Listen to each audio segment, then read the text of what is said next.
Assalamualaikum warahmatullahi wabarakatuh. Saya Yuniarita Wulandari, CGP dari SMP Negeri 2 Sumberjaya.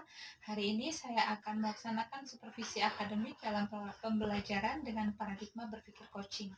Pada kesempatan ini, saya akan bersama Ibu Siti Yulaiha SIPUS. Beliau adalah guru mata pelajaran prakarya.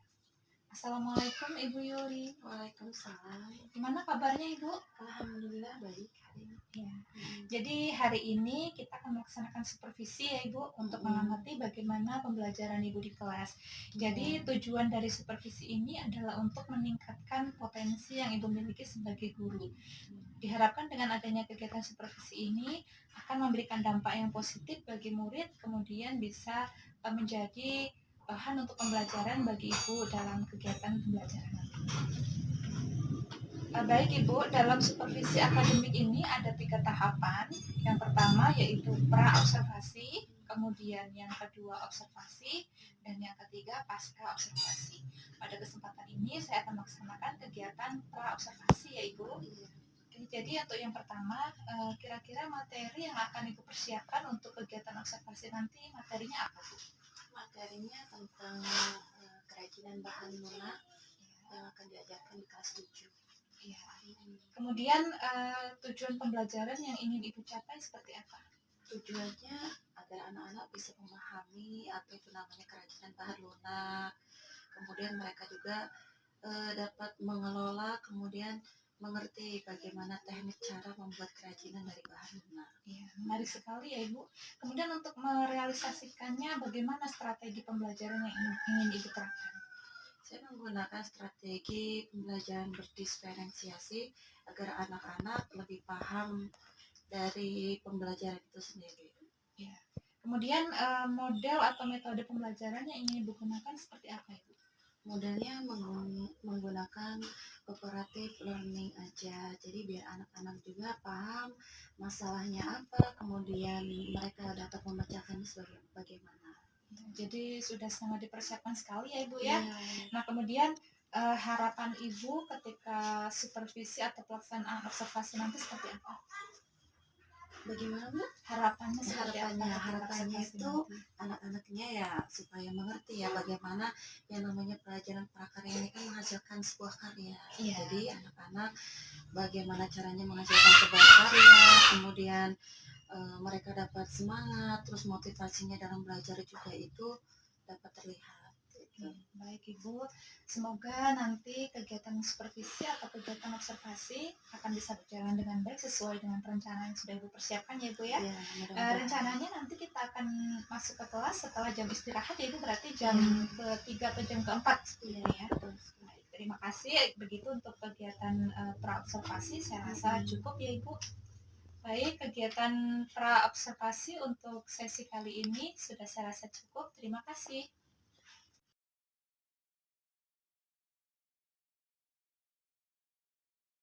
Warahmatullahi wabarakatuh. Waalaikumsalam warahmatullahi wabarakatuh. Selamat pagi anak-anak. Pagi Bu.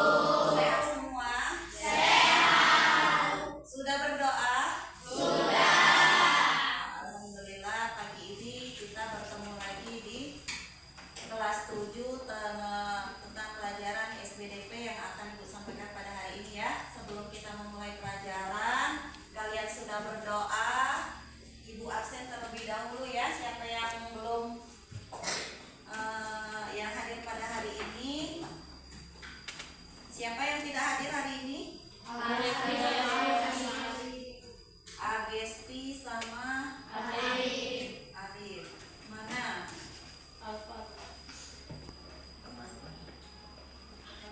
Alfa semua? Yang lain hadir dalam keadaan sehat walafiat? Alhamdulillahirrahmanirrahim ya.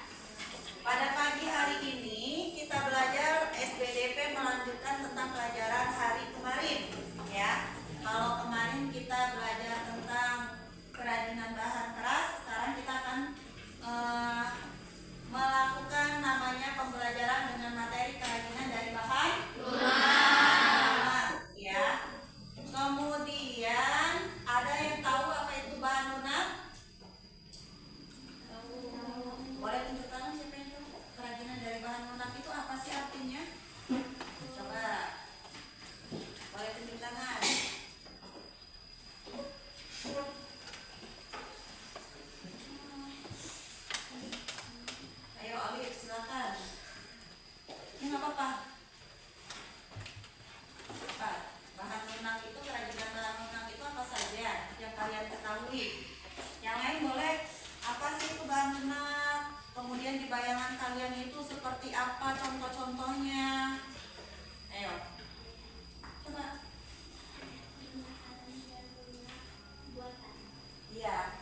bahan lunak itu terbagi menjadi dua, ada bahan lunak alami dan bahan lunak buatan, ya.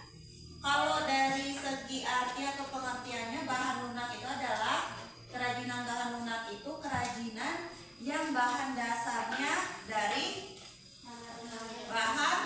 bahan lunak. Nah, coba kalian lihat di sini yang sudah Ibu buat PPT-nya. Nah, ini pengertian kerajinan dari bahan lunak. Ya. Ini yang kalian harus ketahui. Bahan lunak itu bahan dasarnya bersifat lunak. Ada bahan kerajinan lunak alami dan bahan lunak buatan. Ada yang bisa kasih contoh? Bahan lunak alami itu yang seperti apa saja? Tanah liat, terus ya, pelepah pisang, terus apa lagi? Bubur kertas, ya. Terus dari hutan karet juga itu adalah bahan lunak alami. Kalau yang buatan, lilin, terus apa lagi? Plastisin. Terus ya, plastisin itu masuk dalam slime, ya. Atau yang bisa kita sebut yang sekarang itu bisa dibuat dari buat apa namanya? Clay. Ya, clay. Ya, clay itu yang bisa dibuat dari tepung dan lem fox itu, nah, ya.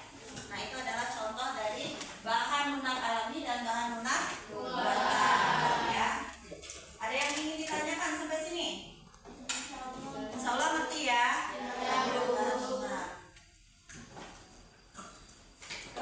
Nah, ini adalah bahan lunak. Boleh kalian catat? Ya, silakan dipersiapkan bukunya. Jadi tidak hanya mendengarkan Ibu penjelasan dari buat Ibu saja, tapi kalian bisa mencatat poin-poinnya pembelajaran pada hari ini, ya. Nah, di situ kemudian ada bahan lunak alam. Nah, bahan lunak alam itu adalah yang proses pengolahannya bisa dilakukan oleh manusia terlebih dahulu atau tersedia di alam sekitar kita. Bisa kalian bisa kalian temui lah, ya, di alam sekitar kalian. Tanah liat itu adanya di daerah pegunungan, kan. Biasanya di kebun-kebun atau di dekat sungai-sungai itu biasanya ada, ya, sedikit-sedikit tanah liat. Pernah lihat kan, ya? Pernah ini? Maksudnya pernah kalian ngambilnya? Nah, ya.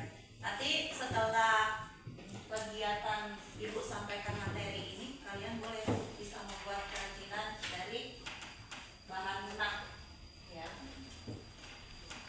Biasanya kalau bahan lunak alami yang dari alam itu bahannya sangat melimpah, ya, bisa kita temukan di mana saja. Namanya alam. Kemudian kita lanjut di bahan lunak, contohnya apa saja? Tuh, ada tanah liat, kemudian pelepah pisang, getah pohon, kemudian kulit, ya. Ini bisa kalian dapatkan di mana?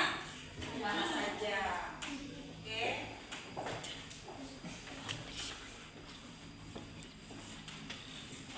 Ini ada bahan lunak buatan. Oke, kita masih mendalami bahan lunak alami terlebih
dari buatan itu bisa dimaksud dengan bahan alam yang diolah dan diberi zat kimia. Ya, dia ada campuran zat kimianya. Contohnya apa saja tadi? Ada yang bisa sebutkan? Sabun, lilin, kemudian gip, ya. Nah, itu adalah contoh-contoh dari kerajinan bahan lunak buatan.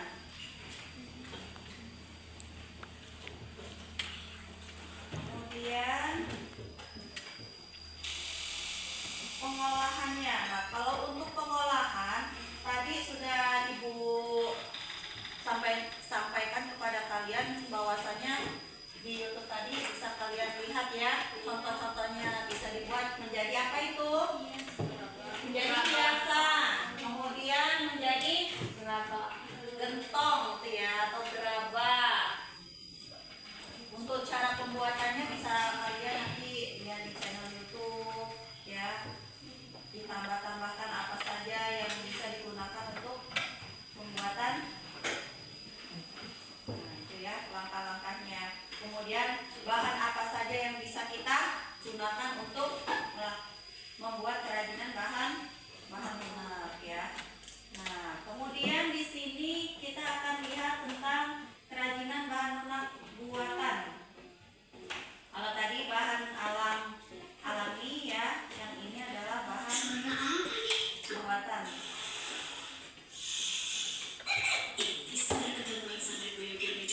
Bisa buat alat makan aku ya, Mak? Iya, karena 100% food waste. Bersihnya. Salah. Kerajinan bahan lunak buatan. Beragam benda kerajinan dari bahan buatan dapat diciptakan dan dibuat berdasarkan bentuk dan bahan yang digunakan.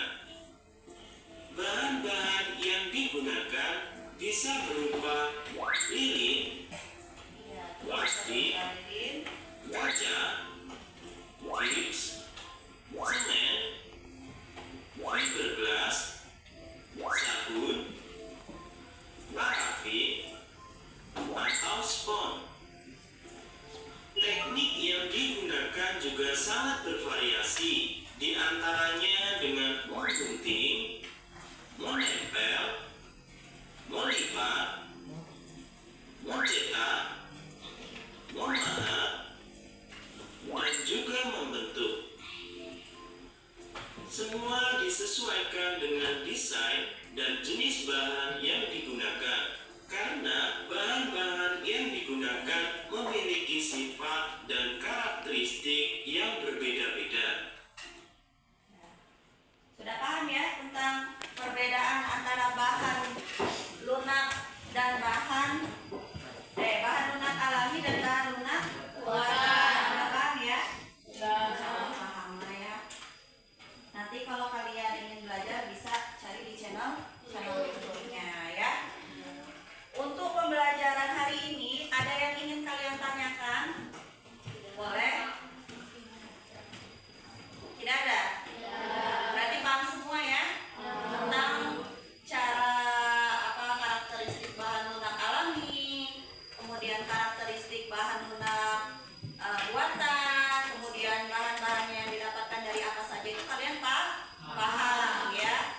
Terus kalau untuk cara pengolahannya atau tekniknya nanti kita akan melakukannya ya, kita akan melakukannya sesuai dengan kemampuan kalian masing-masing. Nanti silakan kalian cari bahan lunak alam aja ya. Kalau dari bahan lunak buatan kita akan lakukan di pertemuan selanjutnya. Kalau untuk pertemuan sekarang bisa kalian gunakan bahan lunak alami, yaitu dari tanah ya. Nah, kalau kalian sudah paham untuk pembelajaran pada hari ini, Ibu akan kasih kalian LKPD yang akan kalian kerjakan ya. Ibu akan melihat bagaimana kemampuan atau pengetahuan kalian memahami tentang pembelajaran kerajinan bahan lunak ini ya. Silakan kalian diskusikan dengan teman kelompoknya ya. Ini boleh 4 orang bisa diperbaiki di sini. Ya, ini ke sini aja ya. Wah, ke belakang. Ini boleh sampai ke sini. Nah, ini ke belakang sini ya. Ini di sini.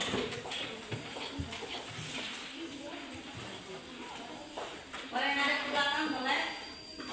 Silakan kalian kerjakan ya. Per kelompoknya. Nah, ini kerjakan di halaman ya. Ya. Ini boleh di sini. Teman-temannya ngadep sini. Nah, ya. Silakan kalian diskusikan, kemudian kalian kerjakan soal yang sudah diberikan kepada kalian. Nah, silakan berdiskusi. Ngadep ke sana. Silakan diskusikan dengan teman kalian. Pahami yang ada di RKPD yang Ibu sudah berikan kepada kalian. Ayo, pahami.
ditanyakan?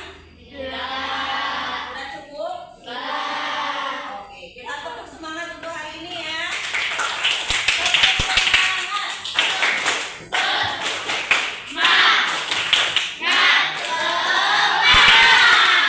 Oke, terima kasih untuk pembelajaran pada pagi hari ini. Ibu apresiasi tentang kerjasama atau partisipasi kalian dalam mengikuti pembelajaran Ibu pada pagi hari ini. Semoga kedepannya kalian bisa belajar lebih giat-giat ya. Baiklah, mungkin hanya sekian yang bisa Ibu sampaikan. Apabila ada kata-kata yang salah, Ibu mohon maaf ya. Ibu akhiri. Wabillahi taufiq wal hidayah. Wassalamualaikum warahmatullahi wabarakatuh.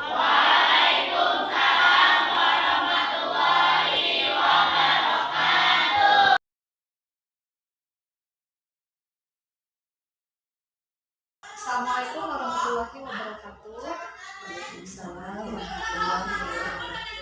Saya Yunarito dari SPG CGP Angkatan 10 dari SMP Negeri 2 Sumber Jaya. Hari ini saya akan melaksanakan kegiatan pasca observasi. Assalamualaikum Ibu Yuli. Waalaikumsalam ya Ibu. Gimana kabarnya Ibu? Alhamdulillah baik hari ini. Alhamdulillah ya Bu ya. Jadi saya akan menindaklanjuti kegiatan supervisi kita sebelumnya ya Bu. Kita sudah melaksanakan kegiatan supervisi, Ibu sudah mengajar di kelas, melaksanakan kegiatan pembelajaran, dan di tahap yang terakhir ini adalah saya melaksanakan kegiatan atau pasca observasi untuk mengevaluasi kegiatan pembelajaran yang sudah kita laksanakan sebelumnya. Jadi yang pertama, gimana nih perasaan Ibu setelah melaksanakan kegiatan observasi kita sebelumnya? Alhamdulillah yang saya rasakan ada rasa leganya ya Bu ya. Kita sudah melaksanakan di supervisi dengan Ibu. Kemudian perasaannya juga sedikit tegang, tapi ya tegang-tegangnya tegang. Alhamdulillah gitu, sukses Lancar ya. ya Bu ya. Nah, kemudian gimana nih Ibu menilai performa Ibu sebelumnya? Apa yang menurut Ibu sudah maksimal dalam diri Ibu dalam pelaksanaan pembelajaran? Kalau memang ada yang belum maksimal, kira-kira apa yang belum maksimal?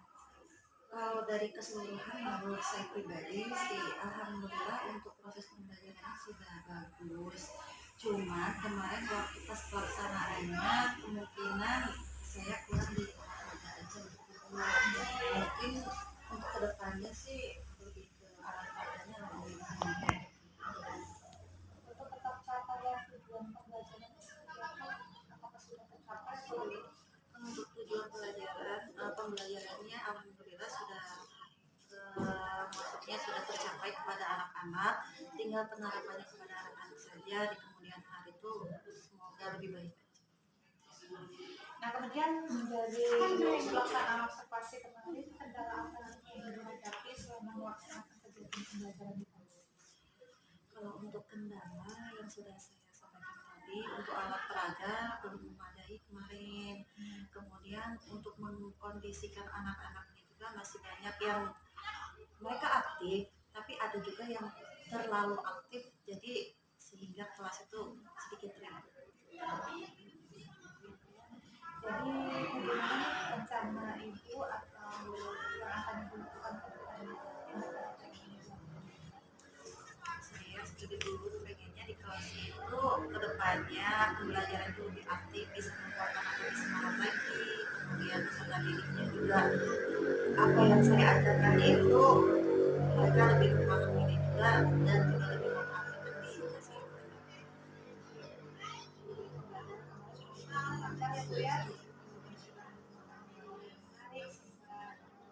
Bisa memotivasi siswa juga untuk bisa belajar lebih baik.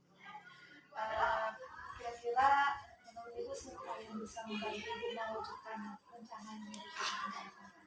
Yang pertama pastinya kolaborasi dengan psikolog didik, kemudian saya dengan bahasa Jawa, juga ada bapak kepala sekolah.